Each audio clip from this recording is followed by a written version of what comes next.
Դուք վերջապես ինչ եք որոշել, առաջադրվում եք նախընտրական այսպես ցուցակի համար, թե ոչ, ինչ որոշում եք կայացրել։ Չեմ առաջադրվել։ Ինչու՞։ Տարբեր են պատճառները, ես ցանկանում եմ նախապատմություն ասել մի փոքր, ընդհանուր առմամբ երևի թե շատերը գիտեն, որ ես մասնագիտությամբ ճարտարագետ եմ եւ իմ ամբողջ կենսագրության ընթացքում աշխատել եմ Հայաստանում տնտեսական զարգացման ուղղություններով տարբեր երկրների հետ միջազգային մեծ պրոյեկտներ եմ բերել Հայաստան եւ գործընկերներիս հետ եւ իհարկե իմ կենսագրության ընթացքում զբաղվել եմ քաղաքական գործունեությամբ եւ դրա հիմնական մղողուժային է եղել, որ Հայաստանում պարբերաբար ընտրություններ են կեղծվել եւ Հայաստանի Հանրապետության ժողովրդի կամքը չի արտահայտվել եւ ինքս շատ լինելով նաեւ պատասխանատու եւ ակտիվ քաղաքացի մշտապես մասնակցել եմ քաղաքական միջոցառումների ինքս հիմա հասարակական կազմակերպության քաղաքացիական նախաձեռնության անդամ եմ եղել, հասարակական կազմակերպություն ենք հիմնադրել, որի առաջին հիմնադիր ղեկավարը եղել է վարչապետ Նիկոլ Փաշինյանը, հաջորդը ես եմ ընտրվել եւ ղեկավարել, դրանից հետո քաղաքացիական պայմանագիր կուսակցության հիմնադիր վարչության անդամ եմ ընտրվել եւ Հայաստանում տեղի ունեցել 2018 թվականի հեղափոխությունը, որից հետո ունենալով նաև պատասխանատվություն քաղաքական առումով ինձ առաջարկվել է զբաղեցնել այն ժամանակ կապի տրանսպորտի եւ տեղեկատվական տեխնոլոգիաների նախարարության նախարարի պաշտոնը, սկզբում եղել եմ առաջին փոխնախարարը, որովհետև կոալիցիոն գործընկերներից մեկին էինք տվել նախարարի պաշտոն, այնուհետև նախարարի պաշտոնն եմ զբաղեցրել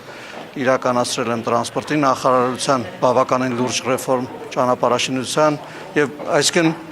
այդ բոլոր զարգացումները ձեր աչքի առաջ են եղել, դրանից հետո եղել եմ հիմնադիր նախագահ բարձր տեխնոլոգիական արդյունաբերության նախարարության, որտեղ հիմնակարային մեր խնդիրը, որի պատասխանատվությունը ստանձնել եմ եղել է ռազմաարդյունաբերության կայացումը, ինչպես նաև բարձր տեխնոլոգիական ոլորտում շուրջ 5 անգամ շրջանառության ավելացումը, որը հենց այդ տարիների ընթացքում է տեղի ունեցել, մենք ռազմաարդյունաբերությունը կարելի ասել, որ 0-ից Հայաստանում հիմնել ենք եւ այսօր արդեն կես միլիարդ դոլարի շուրջ եռամյա պայմանագրեր են կնքվում, դրանք այն ամենի արդյունքում են, որ հենց այդ տարիներին են բոլոր ռիսկային հարյուրավոր նախագծերը, որոնք մեր ընկերությունների կողմից, գիտահետազոտական խմբերի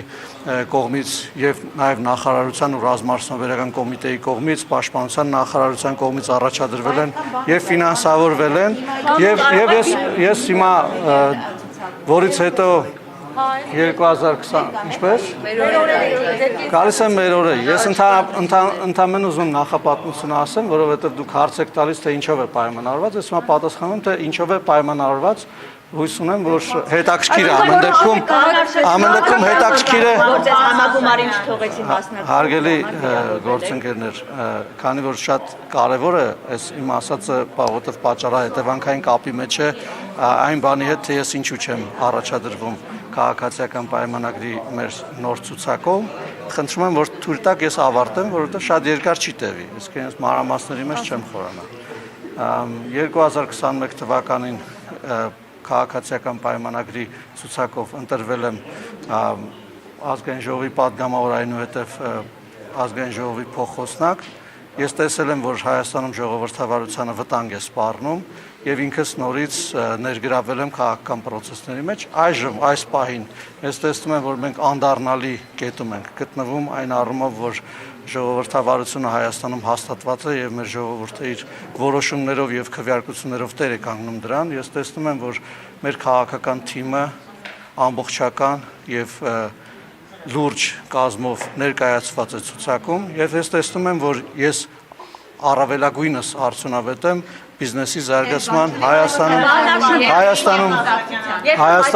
Հայաստանում տեխնոլոգիական ոլորտի կայացման, ռազմաարդյունաբերական ոլորտի կայացման եւ զարգացման եւ ես տեսնում եմ, որ Հայաստանում արժեք ստեղծող հատվածում շատ ավելի մեծ անելիքներ ունեմ իմ կուտակած փորձով, գիտելիքներով եւ ես չեմ ցանկանում ավելորդ համեստություն անել եւ ուզում եմ ասել, որ իսկապես տեսնում եմ, որ կարող եմ այդտեղ իմ պետությանը եւ ժողովրդին ավելի մեծ ծառայություն մատուցել։ Այլ պաշտ դուրս է գալիս, քաղաքականություն դուրս է գալիս։ Նորից եմ ուզում կրկնել, ես չեմ ընդգրկվել այս ցուցակում, տեսադաշտում ունենալով այն, որ ինձ ավելի էֆեկտիվ եմ համարում Հայաստանում բիզնեսի զարգացման, տեխնոլոգիաների զարգացման, ռազմարդյունաբերության զարգացման, ինչպես նաև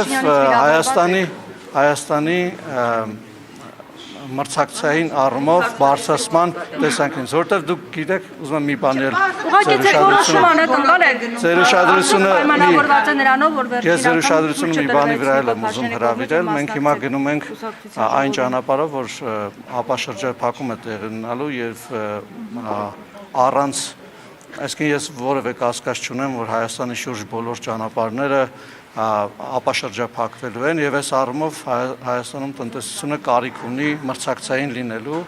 որպեսզի կարողանա դիմանալ շուրջը եղող երկրների։ Եթե այդքան ձեռքբերումներ ունեք, ապա ինչու՞ չեք ուզում շարունակեք հենց քաղաքականության մեջ։ Այսինքն պատասխանեցի ձեր հարցին, որովհետեւ այն պատճառները,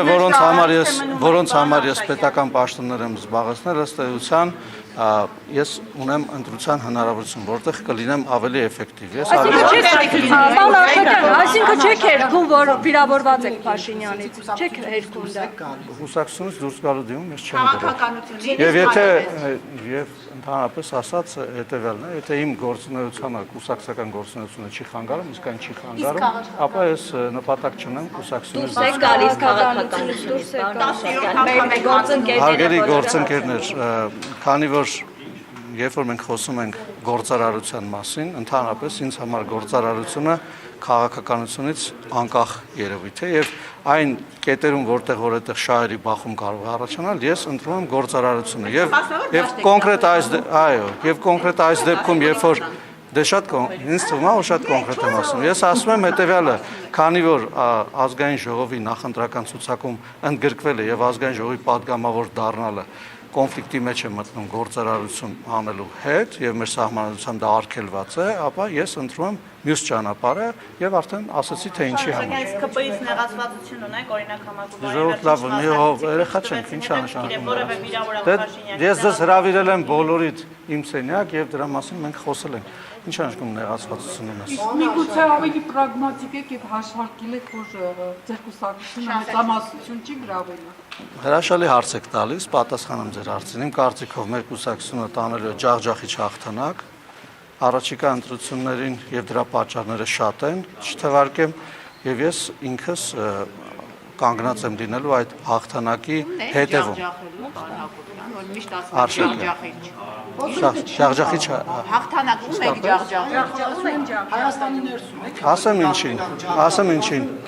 Օտարերկրյա տարբեր ուժերին, որոնք որ ցանկանում են, ասեմ։ Չէ, պատասխանեմ։ Լավ եք ասում, իհարկե, եթե չի հնչում, հիմա հնչեցնեմ, թե ինչը եւ ինչ ուժերի են ջախջախելու։ Ջախջախելու ենք այն բոլոր ուժերին, որոնք որ Հայաստանում ցանկանում են, որպեսզի ժողովրդավարությունը հետընթաց ունենա։ Ջախջախելու ենք այն բոլոր ուժերին, որոնք որ ցանկանում են, որ Հայաստանում ընտրություններ կեղծվեն։ Այն բոլոր ուժերին, որոնք որ թալանով են զբաղվել, իրենց կուտակած թալանած բաները, կարողությունները ցանկանում են նորից դնել ընտրական գործընթացի մեջ, որպեսզի նորից գան իշխանության եւ նորից թալանով զբաղվել։ Այդ բոլոր ուժերին եւ այդ թվում նաեւ հարգելիներս, մենք քաղաքականության մասին ենք խոսում, էլի, եւ քաղաքացիները իրենց քվեով են ջախջախելու։ Այն բոլոր ուժերին, որոնք քաղաքացու ձայնը պիտի գողանան եւ գողացել են պատմության ընթացքում եւ ելի են ուզենալու գողանան, դրանց ջախջախիչ պարտություն է սպասում եւ մեր ժողովուրդն է դա ապահովելու։ Ես կարծում եմ ավելի հստակ դժվար է ասել եւ նաեւ այն բոլոր օտարերկրյա ուժերին, որոնք ցանկանում են Հայաստանի անկախությունը, ինքնիշխանությունը հարցականի տակ դնել եւ տարբեր ներքին ուժերի վրա հիմնվելով ցանկանում են խոցելի դարձնել Հայաստանի ժողովրդավարությունը, տարածքային ամբողջականությունը եւ ինքնիշխանությունը։ Այսքանով երևի ավարտում։ Ոչ մի բան ինձ կյանքում չի հոգնեցնում, որովհետեւ իմ նպատակները հստակ են եւ ես նաեւ ուզում եմ ասել, որ գործարարությամբ զբաղվելը կամ մասնավոր հատվածում զբաղվել է, ինձ համար նույնքան պատասխանատու աշխատանք է, ինչքան քաղաքականությամբ զբաղվել է, եւ այդ աշխատանքում ես անհոգնել եմ եւ բոլոր ինձ ճանաչող մարդիկ դա գիտեն։ Այդ սկզբունքը կա գործարարներին այլևս չբերել խորհրդարան, որովհետեւ այս ձեր նշածով, այո, դա խանգարում է քաղաքականության։ Կա սկզբունք այս պահին ցուցակում այնպիսի մարդկանց բերեք խորհրդարան, որ գործարարն ու քաղաքականությունը, գործարարությունը քաղաքականությունը Տեսեք, չխանգարեն։ սկզբունքները հետեւյալն են, դրանք նշված են սահմանադրության մեջ, որևէ ազգային ժողովի падգամավոր չի կարող զբաղվել։ Դե մենք տեսնում ենք պարոն Դե Արշակյան, բայց ներողություն, մենք հիմա տեսեք, դուք դե ասենք երկրներ կան, որոնց նախագահներն են գործարարներ եղել, բայց խնդիրը չի վերաբերվում նրան, որ մարդը կապիտալիստ է, կապիտալ ունի թե չունի, կամ բիզնես ունի թե չունի։ Խնդիրը վերաբերում է նրան, որ մարդը չզբաղվի այլ աշխատանքով, քան падգամավորությունն է, կամ վերաբերում է արվեստին, ստեղծագործ աշխատանքի, կամ վերաբերում է կրթությանը։ Այսինքն, եթե մարդը ինչ-որ մի բան ունի, ինչ-որ մի բիզնես ունի, որը տվել է կառավարման, մեր օրենքը դա չի արգելում։ Եվ իսկ եթե սկզբունքային տեսանկյունից նկատի ունեք, արդյոք դա ընդունելի է թե չէ, եթե падգամավորը զբաղվի զուգահեռաբար բանով, գործարարությամբ եւ падգամավորությամբ, իմ կարծիքով դա ընդունելի չի։ Բայց ես ուզում եմ նաեւ ասել, որ ես չեմ տեսել նման բան։ Այսինքն մարդիկ իրենց բիզնեսները տալիս են կառավարման, գնում են զբաղվում են քաղաքականությամբ։ Պարոն Արշակյան, ներողություն, բան չտեմ, դուք ձեր սեփական բիզնեսն եք հիմնելու, թե ուղղակի մասնավոր ոլորտում աշխատանքի եք անցնում։ Այդ մանրամասներին կարծում եմ այս պահին չանդրադառնանք տեխնիկական, կտեսնենք, որովհետև այս պահին ես падգամավոր եմ, զբաղվում եմ իմ աշխատանքով, այսինքն ես հիմա չեմ զբաղվում իմ բիզնեսի պլանավորմամբ, այսինքն կարող է ինչ-որ իդեաներ ունեմ, բայց իմ հիմնական աշխատանքը հիմա ուղղված է քաղաքական աշխատանքին, որով ես զբաղվում եմ մինչև մեր ազգային ժողովի լուծարումը եւ այս պահին կոռեկտ չեմ համարում կներեք զուտ բան ԿՊ-ից այլ պատգամավորներ էլ կան, որ իրենք չեն առաջադրվել, օրինակ Խաչատուր Անդրեասյան, Հրաչյա Հակոբյան, Լիլիթ Կիրակոսյան, իրենք չեն առաջադրվել հիմա։ Սկզբունքայնություն եք